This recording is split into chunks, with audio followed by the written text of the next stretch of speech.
Hola, ¿qué tal? Bienvenidos a este nuevo episodio de Podcast Los Tiempos Digitales. Estamos ya en el episodio número 68.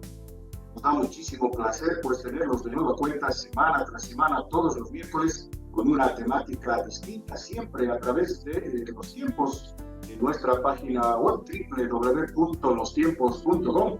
Estamos en Spotify, en YouTube y en todas las plataformas. Nos da muchísimo placer tenerlos de nueva cuenta. Si les gusta este contenido, por favor, denle un like, comparta, suscríbase, pero también pues active la campanita para que le recuerde de cada episodio nuevo y así podamos un poco pues abrazar desde el punto de vista temático semana tras semana los distintos temas que estamos en este podcast Los Tiempos Digital. Para hoy tenemos un invitado muy especial, lo haremos vía Zoom a través de pues, la tecnología. Estamos con la grata presencia del político, analista político Paul Coca. Vamos a estar hablando de Bolivia, de la coyuntura, vamos a estar hablando de múltiples aspectos, sobre todas las cosas, de todo lo que se ha venido diciendo. Hemos hecho seguimiento a los temas, por lo menos lo más importante, de las primarias, las elecciones judiciales y todo este proceso que hemos estado experimentando a lo largo de estos últimos meses en nuestro país,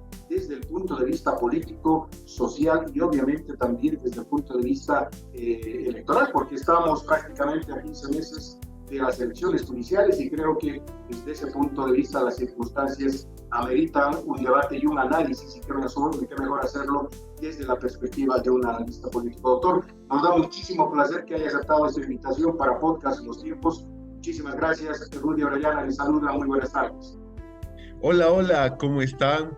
Pero muy buenas tardes, con un fuerte abrazo, bendiciones, agradecer a Los Tiempos por esta oportunidad de estar acá presente y bueno, un fuerte abrazo y saludos desde la ciudad de La Paz y será una entrevista algo ameno donde vamos a dar obviamente nuestras opiniones y criterios sobre lo que es el país y lo más importante, tratar de encontrar algunas soluciones hacia nuestro país que en este momento realmente lo necesita.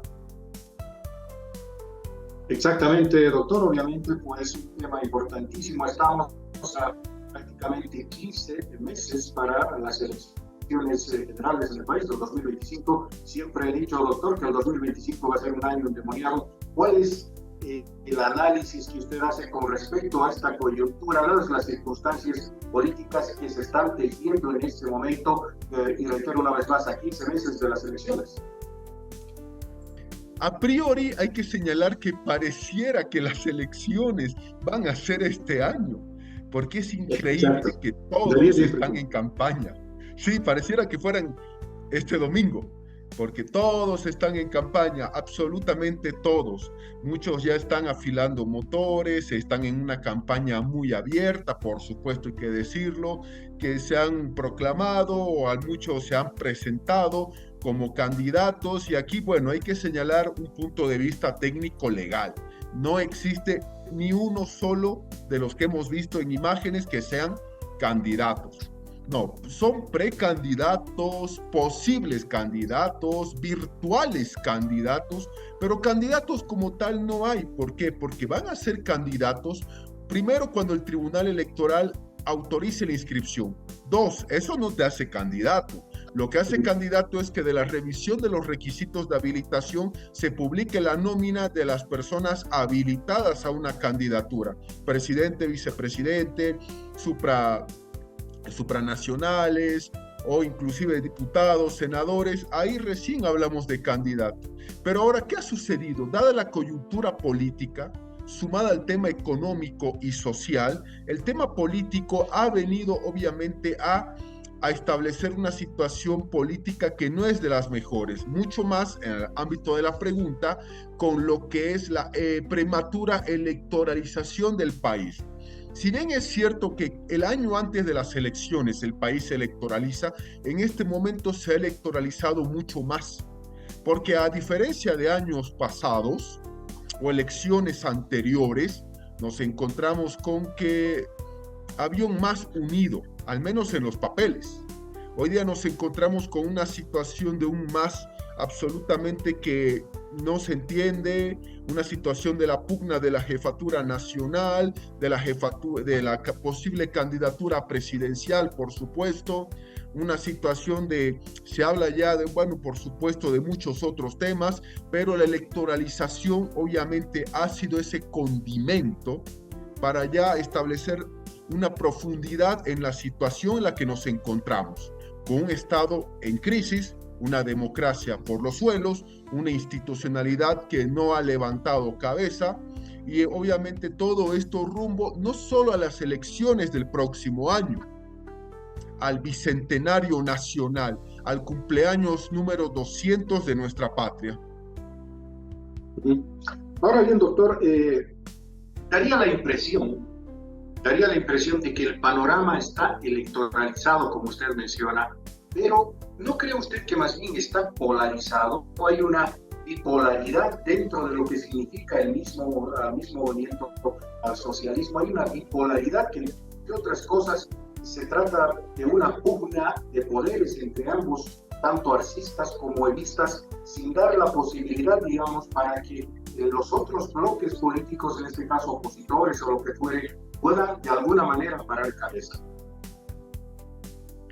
Hay una situación interesante que no se había visto nunca dentro del movimiento al socialismo. Una situación, no voy a decir división interna, porque no hay una división como tal. Yo más al contrario sostengo de que el movimiento al socialismo al final van a terminar todos entrelazando manos y abrazados y felices frente a una posibilidad de que cualquier oposición pueda tomar el poder. Eso es algo que ya lo vengo diciendo y lo repito aquí en los tiempos. Lo que sucede aquí es lo siguiente. Dentro de primero de esta disputa interna, primero la pelea era por los cargos públicos. Quienes estaban con Evo, quienes están con el actual presidente Arce. Luego tenemos lo siguiente, la visión de cómo se tiene que manejar el país. Luego, la comparación de en qué gobierno había más estabilidad económica, política, social y en cuál no. Y luego tenemos lo siguiente, además de las críticas, el aditamento especial de, obviamente, la situación de crisis que está el Estado boliviano, órganos del Estado que luchan por una independencia, autoprorrogados, una situación económica endeble, un legislativo al cual se lo quiere anular. Y frente a todo eso nos encontramos con un condimento más, la visión de Evo, la visión de Arce, más algo importante, la lucha por la jefatura del partido. Obviamente Arce quiere un afín a él como jefe. Evo Morales quiere la jefatura para sí mismo. ¿Por qué eso? Es un paso adelante para hablar de lo que es la posibilidad de la candidatura presidencial en las elecciones generales 2025, con todo ese panorama que antes no existía. Además de que obviamente la situación de que esto de acá cambia el panorama, esa división, esa pugna interna, que no es división aún, pero yo digo, va a terminar en abrazo al final de cuentas, entre Evo y Arce Catacora. Frente a eso, claro, han intentado ambos polarizar el país. Y a eso opinión pública, diversos medios han contribuido a mostrar el escenario Arce-Evo. Eso también se ha establecido acá. Algo que al final de cuentas es beneficioso para el movimiento al socialismo, que se obvia cualquier otra posible candidatura y única exclusivamente se muestra un Evo y Arce. En realidad no es así, por supuesto. Frente a todo eso, nos encontramos con una oposición que está en el momento exacto, históricamente hablando, para poder conseguir un gran espacio en las futuras elecciones. Una oposición que no es una sola, son varias oposiciones. Hay oposición legislativa, en las calles, oposición partidaria, oposición política, etc. Pero esa oposición está en la situación más importante de la historia de Bolivia desde el año 2005. Puede presentar al país un proyecto alternativo para generar una visión de cambio hacia la oposición. puede generar una situación de respaldo en torno a rostros nuevos en política. Puede hacerlo. Puede presentar un plan de gobierno alternativo al MAS y PSP para mostrar al país que la Bolivia, a partir del 2025 en adelante, es viable, sin el MAS en el poder. Ese es el escenario de la oposición. Es una oportunidad única que, si la desaprovecha, difícilmente se podrá volver a repetir de aquí a 5 o 10 años. Doctor, una pregunta que tiene que ver un poco con lo que acaba de mencionar usted. Si bien en la década de los 90, bueno, principios incluso finales de los 80, cuando se retoma la democracia en Bolivia, durante la década de los 90, se ejercía la política pactada, esos pactos por la democracia famosos que, bien o mal, hacían de alguna manera transitable y gobernable nuestro país. Hemos entrado en un periodo en el que prácticamente se desechó por completo la política pactada desde el punto de vista de poder, digamos, consensuar políticamente partidos, armar megacoaliciones o coaliciones. Mi pregunta es la siguiente, doctor. ¿Qué cosas se han perdido a través del tiempo con esa, digamos, política pactada y qué cosas se han ganado? Es decir, qué cosas le han hecho bien a nuestro país la política pactada y qué cosas no le ha hecho bien, digamos, teniendo a la cabeza un único líder que de alguna manera, pues durante todo este tiempo está en el gobierno. Dentro de este aspecto de la pregunta, que genera una respuesta en base a un ping-pong de ideas, la política pactada nos enseñó a consensuar, que el consenso era una base importante para llegar a cierta toma de decisiones. Por ejemplo, la actual ley 3058 de hidrocarburos, que ha sido una situación importante de absolutamente tener una visión grande de que se puede pactar para tener una norma que beneficie al país. En contrapartida, el solo hecho de que una persona obtenga 2/3 del Congreso, que es la fuente de gobernabilidad, nos trae consigo ya los aspectos de autoritarismo en todo sentido. Con la democracia pactada nadie sacaba mayoría de votos. No, eran fuerzas equilibradas en todo sentido. Ese equilibrio que luego actualmente se ha roto en todo sentido. Se ha roto en todo sentido. No hay un equilibrio como tal en el legislativo. No existe. Y en este legislativo actual, donde obviamente el MAS, ambas facciones que son un partido, no tienen mayoría, hacen de todo para obtener esa mayoría. Anteriormente el consenso no era, es visto hoy como algo malo, pero no.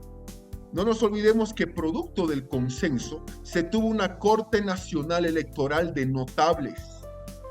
En una época, la recuerdo muy bien, nadie creía en los parlamentarios. Nadie creía en ninguna institución, pero todos creían en la Corte Nacional Electoral, porque por sus obras se los conocía. Nadie se quejaba del trabajo de ellos.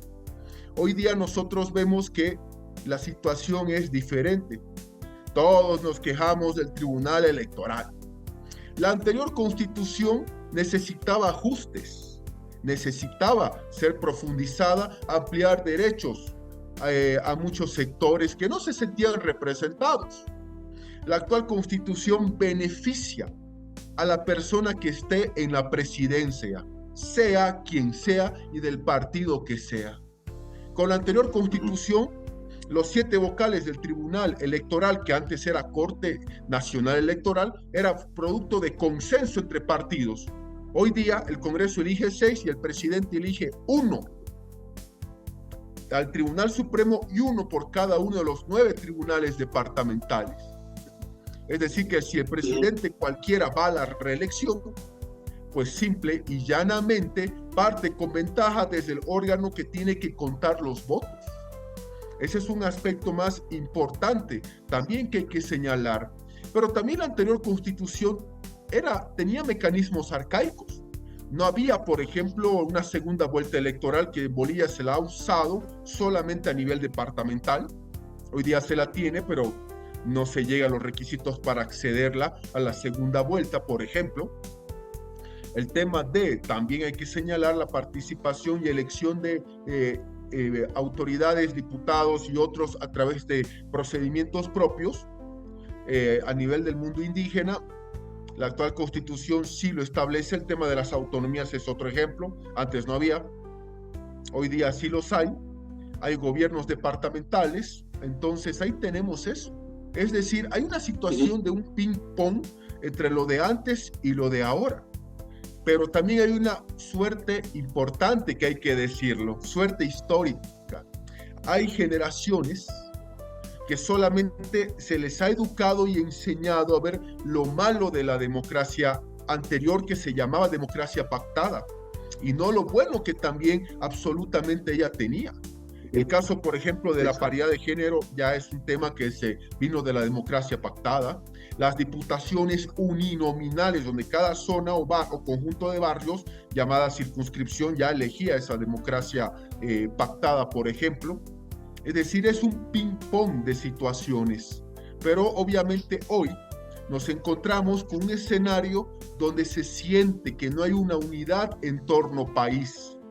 No existe esa unidad en torno país. Ese es un detalle absolutamente importante y me ratifico en lo que digo. La actual constitución está diseñada para darle poder al que sea presidente. Ese es un detalle importante, que la anterior constitución establecía límites. Y otro aspecto importante, con la anterior constitución y el anterior marco, la democracia pactada tenía un tribunal constitucional que era producto de los consensos y que tenía autoridad. Lo de hoy día, con los autoprorrogados, es cualquier cosa lo que se tiene. Ni tribunal, mucho menos constitucional. Y doctor, siempre en esa línea que usted menciona, me da la impresión también de que pues, la política pactada se constituía también en una suerte de control político, en el mejor sentido de la palabra, de pesos y contrapesos, a la hora un poco de fiscalizar las acciones de los partidos, o cuando menos de las coaliciones que conformasen una política pactada. Mi pregunta es, ¿se ha perdido cierta democracia política? Aunque un poco la pregunta suene bastante, yo diría, pues sencilla, pero ¿se ha perdido democracia política con este otro nuevo, por así decirlo, modelo político de gobernar, tomando en cuenta de que las megacoaliciones, mal que bien, eran una especie, digamos, de coparticipación en pro de algo? Aquí hay un detalle importante que hay que señalar. La democracia boliviana, que empieza ininterrumpidamente desde 1982, no ha sido empleada para el fin al cual es la democracia, el gobierno del pueblo, por el pueblo y para el pueblo, como decía Abraham Lincoln, tanto en la época de la democracia pactada o partidocracia, tanto en la época absolutamente actual. Todos los que gobernaban la usaban y la usan en su beneficio propio. Todos hablan de democracia, pocos entienden lo que es. Desde la época de la democracia pactada al día de hoy, se ha circunscrito la democracia solamente como la emisión del voto. Muchos me dirán, pero esa es la democracia. El voto es parte elemental de la democracia. No lo es todo, por si acaso. No es todo. La democracia es mucho más que ir a votar. Claro, el voto es una parte importante, no vamos a menospreciar eso, pero democracia es tener un Estado de Derecho, libertad de expresión, que la ciudadanía controle a sus autoridades, que no exista vulneración a los órganos del Estado, poderes públicos, que un órgano no quiera meterse en el otro órgano a hacer sus tareas. Por ejemplo, que no se apunta al caudillismo, que se tenga una ciudadanía absolutamente con cultura política, cultura ciudadana, absolutamente esos factores importantes, que la gente vaya y vote no por obligación, sino porque hay que cumplir con ese deber que las autoridades están respondiendo a la gente. Es decir, una democracia ideal que no se ha construido desde 1982. Bolivia parte de un punto importante acá. Es un país con muchos conflictos históricos y estructurales no resueltos. Y dentro de esa situación de los conflictos históricos, estructurales no resueltos, hace que se vea una situación de ante cualquier crisis, se adelante las elecciones como solución a los problemas del país. Y ese es un detalle que Bolivia lo tiene, y eso, adelantar elecciones, como pasó el 85, como pasó el 2005 y algunos años, no va a solucionar en nada ese aspecto importante. Lo que pasa también es que un punto de la democracia es el entendimiento, el respetar las diferencias entre unos y otros, y eso es algo que no se ha establecido. No me refiero a los años anteriores, no, me refiero concretamente desde el 82 al día de hoy, por si acaso, que son los años de democracia ininterrumpida. Pero al margen de eso, hay una situación interesante en Bolivia también. Cada vez que estamos en crisis social, Bolivia ha tenido una situación de despertar, si ese es el término, justo a tiempo. Así es, despertar justo a tiempo. Cuando estamos en conflictos sociales yendo al abismo, Bolivia ha tenido una situación de despertar a tiempo y buscar soluciones y salidas democráticas y apegadas a la Constitución. Una paradoja muy interesante, por si acaso. Entonces, el tema profundo no es si había más o menos democracia en el gobierno pactado, democracia pactada, o el día de hoy. Simple y llanamente no se ha dado el realce a la democracia. Se la ha reducido solamente a votar, lo cual es parte de la democracia, pero no es el todo. No estamos los bolivianos acostumbrados a respetar las opiniones ajenas, a disentir, a protestar pacíficamente sin que estén bloqueando carreteras o vías públicas frente a gente que no tiene nada que ver en ciertas protestas, por ejemplo, o una situación importante de que no se quiera vulnerar la independencia de los órganos del Estado. Es decir, todavía falta mucho para construir esa democracia ideal que muchos queremos, por si acaso. Y obviamente iremos a las elecciones el 2025, que tienen que realizarse sí o sí, como sea, en el sentido de siguiendo el procedimiento establecido, pero también tomando en cuenta de que estas elecciones tendrán que tener una altura ciudadana, ciudadanos que cuestionen a sus candidatos, que no exista un voto consigna, voto prebenda, personas que lean los planes de gobierno de los partidos antes de dejarse convencer por frases, eventos y otro tipo de situaciones. Esos son puntos que hay que llamar a la reflexión a nuestro país, especialmente a los que votamos. Doctor, voy a tomar como punto de referencia importante la Revolución del 52. Si bien la Revolución del 52 permitió de alguna forma abrirle las puertas a la modernidad a Bolivia desde el punto de vista social, político, económico inclusive, con el transcurso del tiempo, bueno, como usted menciona, hay temas absolutamente irresueltos, entre ellos indudablemente pues es el tema cultural y obviamente también el tema de estos desajustes políticos y sociales. Dadas las circunstancias en las que se encuentra la coyuntura boliviana en este momento, ¿qué es necesario en los modelos económicos? Si bien Bolivia ha transitado por distintos modelos, digamos, políticos y económicos, desde justamente la Revolución del 52, pasando por la dictadura, el neoliberalismo, el populismo, y ahora un modelo que no acaba, digamos, de consolidarse. ¿Frente a qué circunstancias coyunturales, políticas y económicas nos encontramos en este momento? ¿Y qué cosas se tendrían que rectificar para hacer viable este tema de lo político y obviamente el tema social? Efectivamente, el actual modelo social, económico, plurinacional, comunitario hace aguas. Porque creer que el crecimiento económico y la estabilidad de un país se basa en vender los recursos naturales al extranjero es un modelo de por sí destinado al fracaso. Así de simple. Bolivia en este momento, ¿qué requiere? Requiere una situación de lo siguiente. Primer punto, el Estado tiene que continuar bajo su dominio áreas estratégicas, sí, por supuesto que sí. Minerales, hidrocarburos, por mencionar un par de ellas, llamados recursos estratégicos. Esos recursos estratégicos tienen que continuar bajo dominio del Estado, por supuesto. Así de simple y directo. Obviamente hay otros recursos estratégicos, como por ejemplo el agua, obviamente, las tierras, bosques y otros que por supuesto engloban esta figura de estos recursos estratégicos, que son recursos naturales, pero que son apetecidos a nivel mundial por su escasez. ¿Tienen que estar bajo el dominio del Estado? Sí, ninguna duda al respecto. Pero hay otras áreas de la economía en las que el Estado no tiene que intervenir, voy a ser muy honesto. Primero, el Estado ha creado empresas públicas, prácticamente y generalizando las deficitarias. Así es, deficitarias en todo sentido.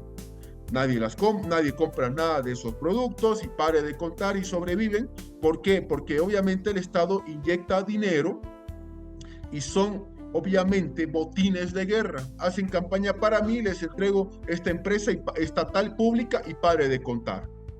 Simple y llanamente las deficitarias tendrán que cerrarse. Otra cosa, el Estado tiene que cambiar esa mentalidad de querer ser el que cree empleos. No es así. La burocracia no puede ser tan grande como el mismo Estado. Se requiere aquí la participación del sector privado, de los empresarios pequeños, medianos, grandes, de los emprendedores. Bolivia es un país que, de acuerdo a la Organización Internacional del Trabajo, OIT, 83 de cada 100 personas, lo dice la OIT, no lo digo yo, son informales o se dedican a tareas o actividades informales. ¿Por qué? Porque la formalización en Bolivia es un castigo a los formales. Menos del 40% de la población boliviana en edad de tributar o con capacidad tributaria lo hace. Y el país vive de pocos. Y simple y llanamente, no hay un modelo que incentive a lo que es la inversión. Dos tipos de inversiones. La inversión, obviamente, de los privados compatriotas bolivianos y la inversión extranjera. Los compatriotas bolivianos están migrando al Paraguay con inversión, con dinero en mano. No hay esa forma. Y la inversión pública, muchos me dirán, yo les voy a ser honestos, no es una situación de crear empleos. La inversión pública sirve para satisfacer las necesidades de los bolivianos y bolivianas que solo el Estado puede dar. Salud, educación, vertebración caminera y mejoramiento de las condiciones de vida, disminución de la pobreza extrema y otros aspectos. Pero no es para el 100% de los aspectos. En Bolivia, al empresario, al emprendedor se lo ve como el enemigo número uno y no se entiende que ese emprendedor, si le va bien, genera trabajo y el día de mañana va a ser una situación de empresario que va a generar empleo. Bolivia, en ese sentido, para concluir con esta parte, requiere un modelo de lo que se llama economía mixta. El Estado controla las áreas propias que estaba señalando al principio y el particular que se encargue del resto. Y muchos me dirán, ¿y el Estado tiene que supervisar, vigilar? Sí, pero con límites.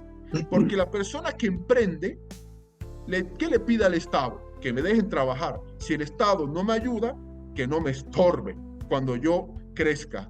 Pero obviamente hablando de que el Estado tiene que entender de que si una persona exporta un producto, ganamos todos. Si una persona sale del desempleo, ganamos todos. Entonces es la respuesta que damos sobre un modelo que tendría que tener esas particularidades de lo que el mundo usa llamado economía mixta. Siguiendo esa línea, doctor, hablemos un poco del Mercosur, que bueno, hace poco Bolivia forma parte ya de por un país de Mercosur. Sin embargo, ¿no cree usted, doctor, que más que un logro es un gran reto no solamente desde el punto de vista político, sobre todas las cosas económico y jurídico, porque indudablemente pues al gobierno, cual sea fuere la circunstancia que se presente el 2025 o los años posteriores, va a tener que cambiar desde el punto de vista económico, sobre todo jurídico, dar la seguridad jurídica a los inversores, el poder ser de esta Bolivia y de la patria desde el punto de vista político un país absolutamente estable, donde se tenga que captar inversión externa, interna. ¿Cuáles son los principales retos que a la larga se tienen que transformar sí o sí en el gobierno, en el Estado? La inclusión de miembro de Bolivia al Mercosur era algo que se veía venir. Esto nos trae retos, desafíos, oportunidades y problemas. Es decir, podríamos hacer todo un programa de un análisis FODA, fortalezas, oportunidades, debilidades, amenazas sobre esto. Pero también hay una situación de reto y de preocupación también, que obviamente hay que tomar en cuenta. Desde antes que Bolivia sea miembro del Mercosur, uno de los países del Mercosur, Paraguay, que ha venido con un crecimiento económico muy grande, quien habla lo viene diciendo desde el año 2018, atrayendo inversión y capital de varios países, especialmente de Bolivia, por el tema de incentivos tributarios, facilidad para exportar, facilidad para producir y, sobre todo, seguridad jurídica, nos tiene consigo que es un líder sudamericano en lo que se llama corredor vial bioceánico, que va a unir Pacífico y Atlántico por varios países de la región, menos por Bolivia, porque nos consideran un país muy conflictivo, por si acaso, y obviamente creo que las imágenes de enfrentamientos pasados nos trae consigo eso, además de los altos índices de corrupción, de transparencia internacional, índices de libertad económica, riesgo país y otros donde estamos muy mala calificación. Lo del Mercosur es algo evidente. Mostrar a los vecinos, a los que nos conocen, que no solamente hay que ser miembro pleno para comer en esa casa llamada Mercosur, todos los hermanos sudamericanos que son parte del Mercosur, me refiero, porque también Bolivia es parte, por supuesto, de la comunidad andina. Ahora, ¿qué es lo que nosotros podemos establecer a los inversores de los otros países? Es paradójico que Bolivia en la región tiene una mano de obra barata a comparación de otros países. No vamos a comparar el nivel de vida de Uruguay, que es muy caro, las cifras pueden buscarla, con el de Bolivia. Es más fácil en teoría invertir en Bolivia por la mano de obra barata y obviamente en dólares el inversor sale ganando, pero no hay esa figura. Aquí yo tengo también, esta es una situación de oportunidad que hay, pero también una situación de preocupación en todo sentido. Por ejemplo, Brasil, nuestro gigante país vecino, tiene una población de casi 216 millones de personas. 216 millones de personas. Es un mercado bastante grande para que se satisfaga las necesidades del gigante brasileño. Yo estoy hablando de un país, por si acaso, no estoy hablando de toda Sudamérica. ¿Cómo hacemos para exportar al vecino país de Brasil y que no sea al revés? Tomando en cuenta que hay una situación de que no hay simetrías en el plano de vista de la productividad. Hay asimetrías. La población boliviana, suponemos, 11 millones y medio de habitantes. Esperemos resultados del censo, por favor. La de Brasil ya la he señalado hace rato, 216 millones. ¿Para quién es más fácil llenar el mercado de productos? Para el brasilero, el boliviano, el brasilero, la respuesta es simple. Brasileros a Bolivia, por la situación de la producción, lo que se llama la producción de la economía a nivel de escala, a escala industrial y gigantesca. Eso es algo que, por supuesto, es una situación que tiene que preocupar, porque los productos externos, Brasil, Argentina, Perú y obviamente Chile, son productos que llegan con un precio mucho más barato que el que se produce en Bolivia. La gente siempre va a comprar lo bueno, bonito y barato. Y los productores nacionales, los empresarios, con quienes especialmente como abogado he hablado y me he reunido en varias oportunidades, muestran esa preocupación. ¿Qué clase de incentivo se va a hacer al empresariado boliviano? No solo para tener productos bolivianos hechos en Bolivia, en el país, ahora para llevarlos a los países miembros del Mercosur, por ejemplo. Esos son algunos aspectos de preocupación. Y perdón que lo circunscriba única y exclusivamente al área y a la temática económica, porque esa es la preocupación, por supuesto, de todos los bolivianos, me incluyo. Bien, unas dos preguntas más, doctor, para terminar y, bueno, no abusar de su buena voluntad. La primera tiene que ver con la cumbre política que se ha realizado la pasada semana y obviamente esto también podría servir, digamos, como una luz, una leve luz al final del túnel para poder un poco de alguna manera agarrarle el hilo y poder amplificar este tema, de poder consensuar y ponernos de acuerdo desde el punto de vista político. ¿Cómo ve usted este tema de poder, digamos, entre comillas, ponerse de acuerdo en algo y no de alguna forma el poder reencaminar las circunstancias coyunturales, políticas, económicas del país, dadas, digamos, los conflictos que estamos experimentando y que esto se podría agudizar muchísimo más a lo largo del 2025? De por sí la preocupación para el país tiene que ser este segundo semestre. Ausencia de dólares, carburantes, elecciones judiciales, que en mi criterio los autoprorrogados a su casa y las elecciones judiciales tienen que realizarse. Elecciones primarias, ojo, no es que se hayan suspendido para el 2025, no. Obviamente el anteproyecto de ley, el proyecto de ley del órgano electoral está en el legislativo, por si acaso. El tema, por supuesto, importante de la economía como tal. El tema de la elección del nuevo fiscal general del Estado, que fenece Juan Lanchipa en octubre de este año, por supuesto. La situación de los órganos del Estado, especialmente el legislativo y el electoral. Sumado a eso, el octavo punto, la crisis del movimiento al socialismo. La crisis interna que nos está llevando a situación de estrés y problemática para muchos bolivianos que quizás no militan en el MAS, pero los conflictos internos deberían ser resueltos en las etapas internas, así de simple. Este es el panorama de 8 puntos que tenemos de preocupación para este año 2024. La situación del órgano electoral con el encuentro multipartidario ha sido interesante, pero obviamente son soluciones a corto y mediano plazo. A mediano plazo, obviamente, las elecciones 2025, posible segunda vuelta, que eso determinará el resultado de la primera vuelta, más un padrón limpio, más resultados del censo aplicados y la distribución de escaños antes de las elecciones 2025. Pero esto de acá son acuerdos a corto y mediano plazo. Corto plazo, los puntos que mencionaba para este año. Estos acuerdos, corto y mediano plazo, solamente son para llevar adelante un proceso electoral el 2025. Nada más, nada menos. No solucionan el fondo del problema. A esto hay que agregar lo que voy a señalar. Se requiere acuerdos estructurales. Y esos acuerdos estructurales son acuerdos que se hacen a largo plazo.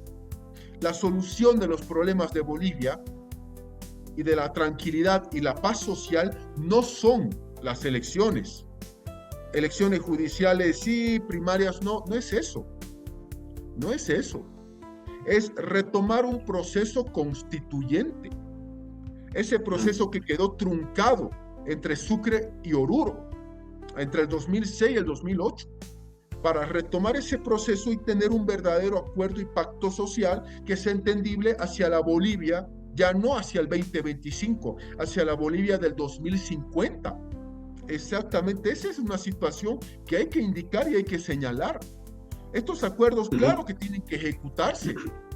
El órgano electoral hizo algo interesante, un ejercicio democrático muy interesante, que hay que reconocer ese esfuerzo, pero también no depende del órgano electoral, por supuesto, requiere de muchos otros actores, otros órganos del Estado, especialmente el órgano ejecutivo, el Tribunal Constitucional, porque cada vez que la Comisión Mixta de Constitución y Justicia Plural del Legislativo quiere retomar trabajo, como si nada, llega una nueva orden de la justicia de paralizar el proceso de preselección judicial.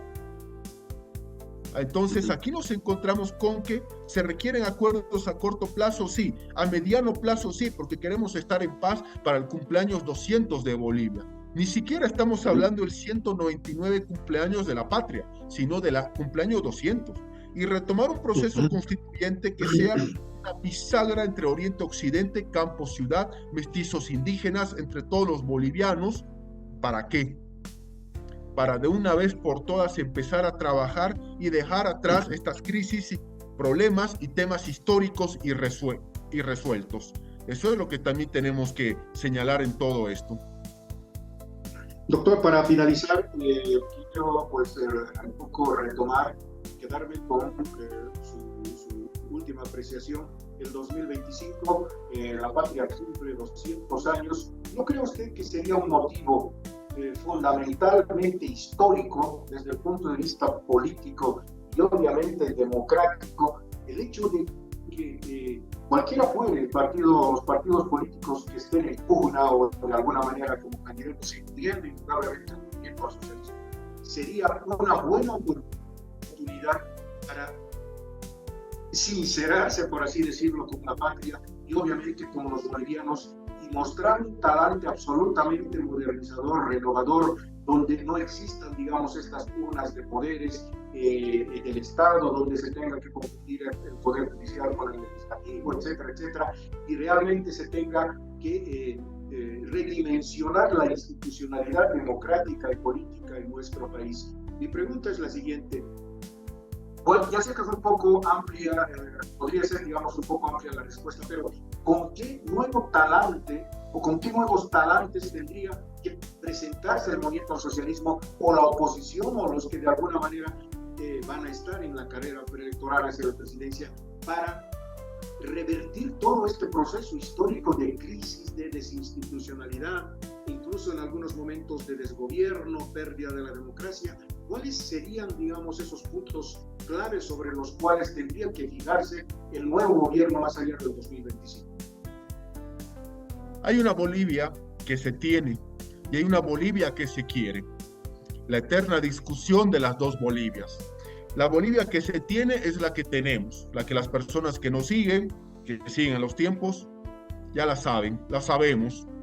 Y hay la Bolivia que se quiere, con paz, armonía, tranquilidad, desarrollo, progreso, bienestar.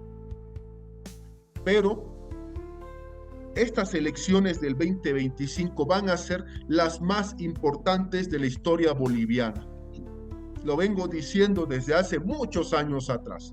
No solo porque coinciden en el dígito 5 del 2025, sino porque es la oportunidad de que Bolivia se autoevalúe a sí misma de una manera honesta y sincera.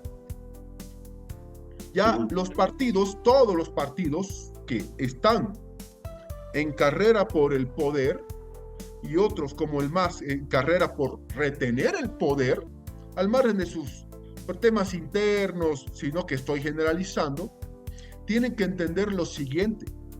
Primer punto, renovación de la política. Eso se requiere, dar prioridad, dar cabida a los nuevos rostros, nuevos liderazgos, nuevas personas que tienen visión de país.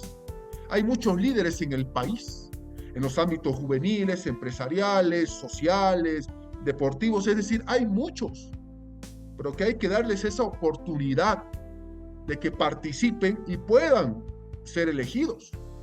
Segundo aspecto, la Bolivia tiene que tener una situación de un plan de gobierno. Todos los partidos que presenten plan de gobierno y se haga un debate sobre el plan de gobierno. ¿Qué van a hacer muchos partidos con las empresas públicas deficitarias, por ejemplo? ¿Qué irán a hacer con ellas? ¿Qué van a hacer con las conquistas sociales? Bolivia es un país donde hay mucha cantidad de indecisos antes de cualquier elección. Muchos no quieren no escuchar a ciertos candidatos que les digan, te voy a quitar estos beneficios. Los partidos tendrán que sincerarse. porque mostrar nuevos rostros por mostrarlos, si no viene con un plan de trabajo de gobierno que entienda a la población y que se difunda así, no viene al caso. Vamos a seguir en el mismo círculo vicioso de siempre y el 2025 será otra oportunidad perdida para el país. Frente a esto también, ¿qué va a hacer la ciudadanía? El último punto, ¿qué va a hacer la gente? La gente tiene que estar ya a la cultura política de empezar a leer planes de gobierno y escuchar a los políticos y no pensar que la política solo la hacen los políticos. Ese fue el gran error que hoy pagamos consecuencia. Bien, doctor Paul Boca, analista político, no sabe el placer que me ha dado de hablar con ustedes. Espero que en otra oportunidad también estemos hablando siempre en función de lo que significa este tema de la patria desde el punto de vista pues, del análisis y de la evaluación desde la óptica política, social y económica, pero sobre todo en las cosas también desde el punto de vista coyuntural. Doctor, muchísimas gracias por estar en Podcast Los Tiempos Digital. Le agradezco muchísimo su tiempo y obviamente el haber aceptado esta invitación. Yo soy el agradecido, un fuerte abrazo, bendiciones y sigamos trabajando y luchando por esa Bolivia que todos queremos. Muchas gracias.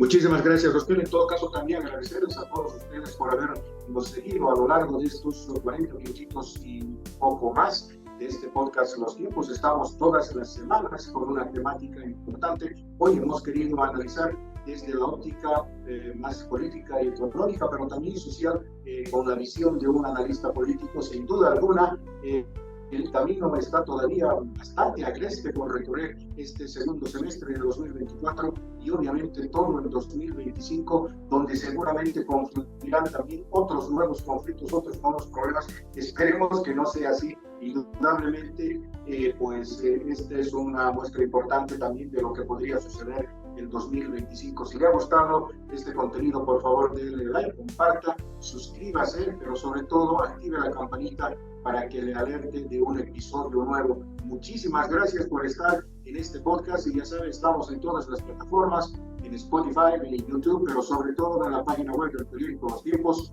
www.lostiempos.com. Un gran abrazo, estaremos la próxima semana seguramente con una temática importante. Muchísimas gracias, un gran abrazo y hasta entonces.